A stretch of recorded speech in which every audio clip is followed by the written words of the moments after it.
E aí pessoal que assiste o nosso canal Fábio Rock Channel, estamos aí mais para um tutorial e hoje nós vamos falar sobre câmeras.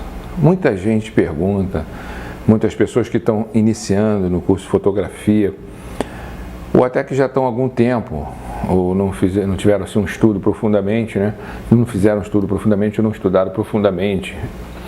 Tem uma dúvida, qual a melhor câmera para comprar? Essa pergunta ela fica muito ruim de se ouvir, porque a melhor câmera para o fotógrafo é aquela que ele tem na mão. Não adianta você ter uma super câmera, não adianta você ter uma full frame, não adianta você ter todo o equipamento de primeira, profissionalismo mesmo, total, se você não souber mexer na câmera, se você não souber configurá-la, se você não souber fazer uma fotometria, se você não souber trabalhar com flash, trabalhar com iluminação, porque vai ser apenas mais uma câmera. É como vocês estão falando, qual é a melhor câmera? Não adianta o fotógrafo, um bom fotógrafo, ele pode ter uma câmera mais inferior, mas se ele está preparado, se ele é estudado, se ele estudou e está interagido com a fotografia, obviamente qualquer câmera na mão dele vai ser uma bela de uma arma para ele fazer uma bela de uma imagem. Agora, se você não estudou, se você não está interessado apenas só capturar imagens, uma full frame, uma APS-C ou uma antiga PSH, acho que vai ser a mesma coisa. Então, vamos entender primeiramente o que vem a ser uma câmera. Qual é o diferencial de uma para outra? Vocês têm que entender isso. Então, começa pelo sensor.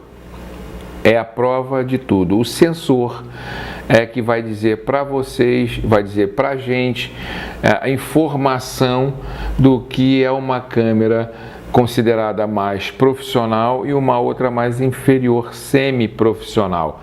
Então, vou falar sobre isso agora. Existem dois tipos de sensores, tá, para câmera fotográfica. Vamos falar primeiramente do sensor, é o chamado APS-C. Ele é cropado. O que é cropado? Ele sofre corte, tá? 1,6 em relação ao sensor, um sensor maior a um sensor profissional. Eu expliquei isso em outro vídeo quando a gente fala sobre lente, tá? Então o que acontece? O sensor APS-C, que é o Advanced Photo Compacto, System Compacto, ele é um sensor menor, ou seja, você capta a imagem, mas ele não preenche um quadro total, que é a diferença do full frame. O sensor APS-C, ele é o antigo filme 23,4 por 17,6 do tamanho, o antigo filme fotográfico. Já o sensor full frame, já está dizendo full frame, quadro cheio. O que quer dizer isso? Que ele capta a imagem total. Se você enquadrou uma determinada imagem, determinado ângulo, foco, aquela imagem vem toda para você porque o sensor é maior, ele preenche aquele quadro. Agora, quando você fala de um APS-C, tá, é um sensor menor, que nós vamos mostrar aí exemplos deles. Então, um sensor menor. Sendo isso, a captação da imagem ela é menor. Então, para você entender o que é um sensor, nós vamos mostrar aí no gráfico agora e vamos falar. A partir desse momento você vai entender por que uma imagem ela fica melhor capturada, fica com melhor visibilidade, fica com mais iluminação, fica com mais cor do que uma outra máquina. Tudo em relação ao sensor, é lógico. Então, vamos aos gráficos para vocês entenderem melhor entre o APS-C e o APS e o full frame, ok? Vamos lá.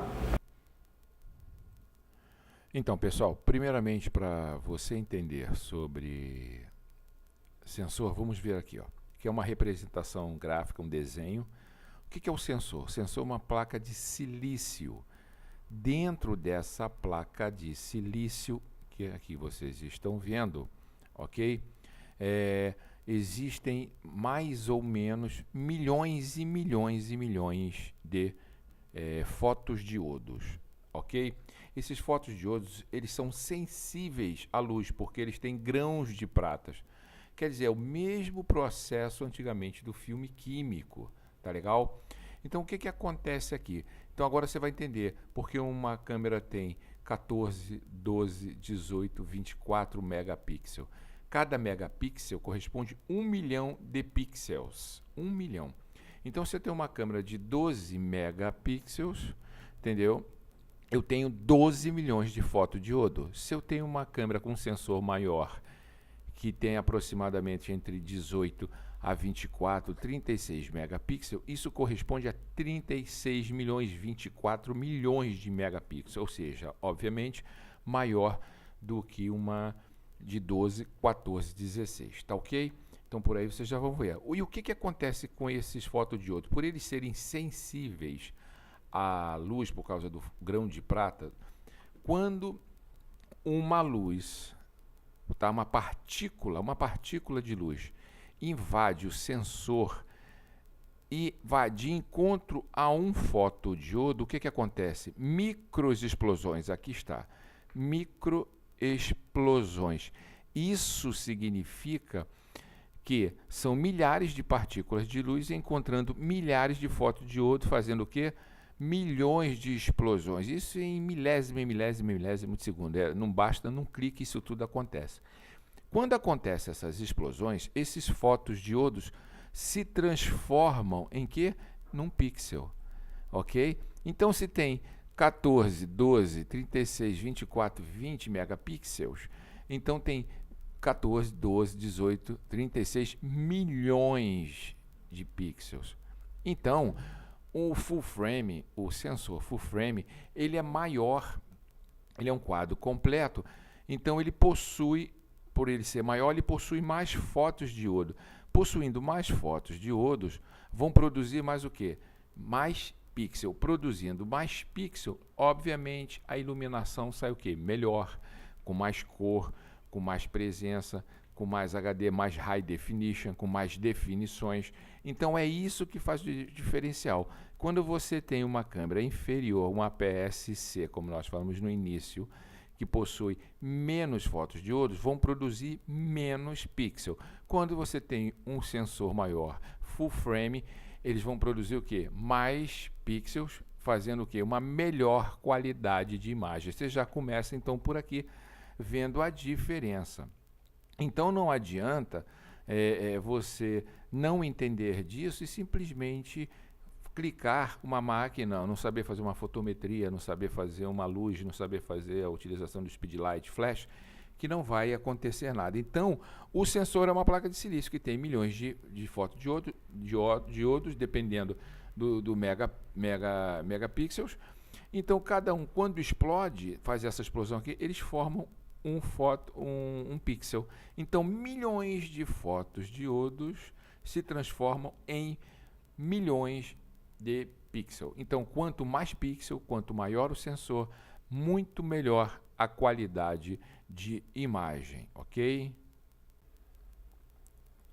Vamos ver esse quadro agora aqui para vocês entenderem até melhor. Reparem bem, nós temos aqui 3 exemplos, vocês vão entender agora. O maior, esse quadro maior aqui, que tem uma amplitude maior, ou seja, pega maior projeção dos assuntos, maior enquadramento. Esse é o full frame,